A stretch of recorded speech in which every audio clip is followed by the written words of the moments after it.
7월 15일 살아계신 하나님의 말씀 마가복음 9장 14절부터 29절 말씀으로 능치 못할 일은 없다.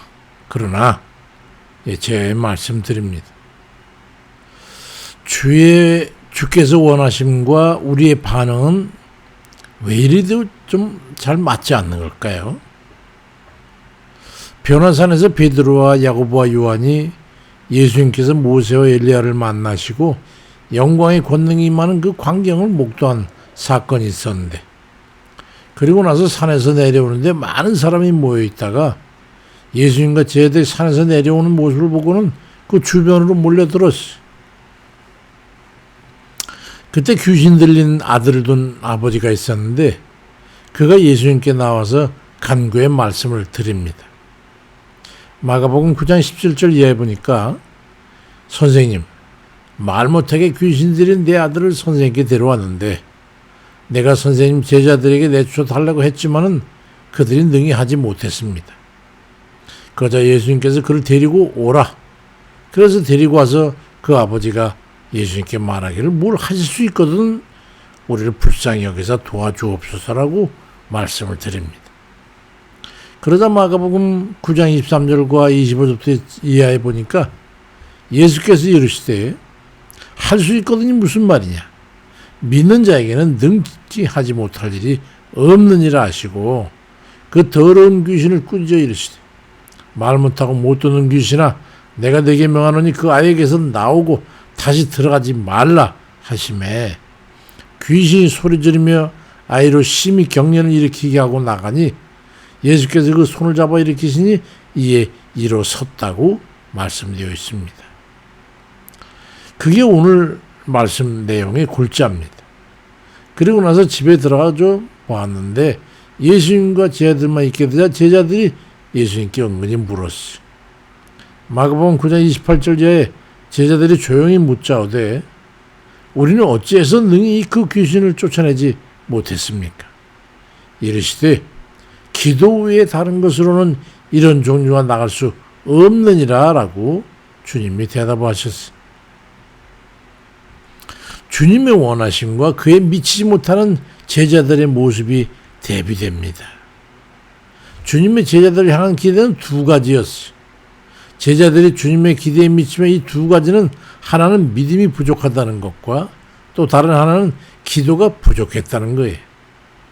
제자들이 예수님을 완전히 믿었다면, 그리고 예수님과 함께하는 시간 동안에 예수님과 함께 늘 기도에 동참했었다면 그들은 예수님과 같은 권능을 행했을 겁니다.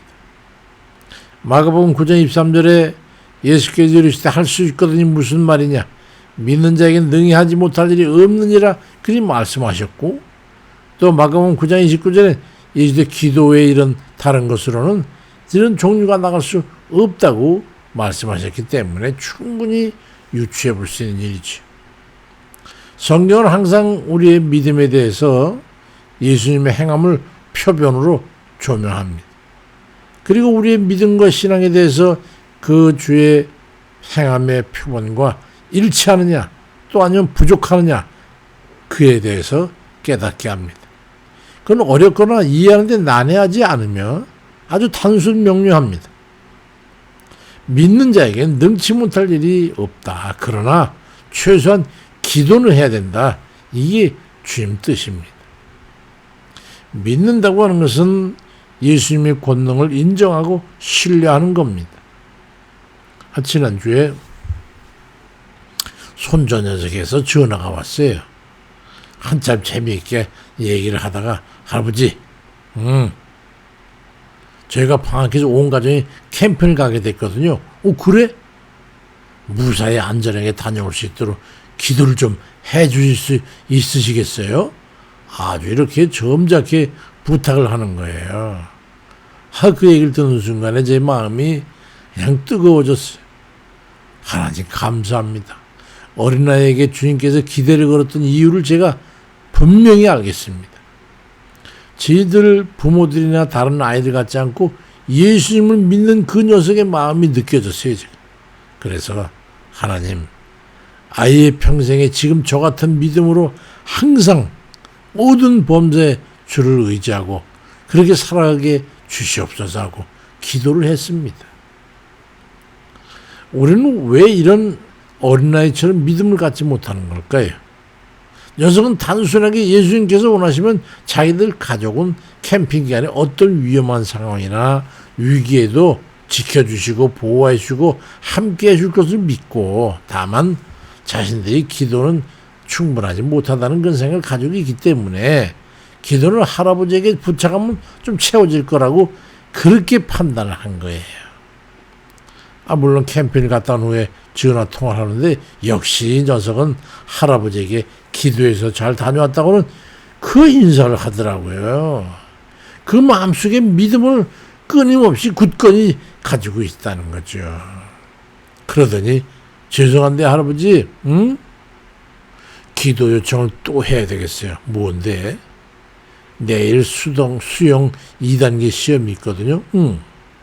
잘할 수 있도록 기도를 좀 해주시겠어요? 그러더니 웃는 거예요. 그러면서 제 기도가 좀 할아버지 좀 부족한 것 같아서요. 그렇게 부탁을 하는 거예요. 저는 그 얘기를 들으면서 절묘한 믿음의 표상을 보여주시는 것 같아요. 하나님께서 그걸 제게 보여주시는 것 같더라고요. 참 하나님 앞에 참 감사했어요. 그래서 전화로 그 녀석들 쌍둥이 두 녀석을 앉혀놓고서 기도를 해주고 간절히 기도하고 염려하지 말라고 말을 해주었어. 오늘 저녁에 깊이 또 기도해야죠. 내일도 기도해야 되고. 이것이 그 어려운 일이 아니지 않습니까? 우리가 예수님을 믿는 것은 우리 자신이 잘 아는 일이고 그렇다면 다만 기도는 전적으로 자신의 속한 업무이고 조금 부족할 것 같으면 중보기도를 부탁해서 증언권을 요청하면 되고 다만 자신의 문제이니만큼 힘껏 기도하는 것 그게 우리에게 그리도 어려운 겁니까? 어려울 수도 있겠지만 그래 어려운 게 아니죠. 중보기도에 대해서는 사도 바울도 늘 부족함을 느꼈기 때문에 데살로니가전서 5장 25절에 형제들아 우리를 위하여 기도하라고 아주 이것저것 해서 기도 요청을 했었죠.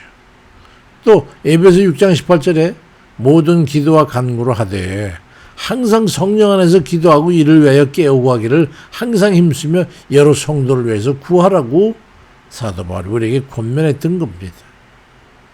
실수를 연발하던 제자들에게 주님께서 누가복음 20장 46절에서 이르시되 어찌에 자느냐 시험에 들지 않게 일어나 기도하라고 말씀했던 것을 우리는 기억하시길 바랍니다.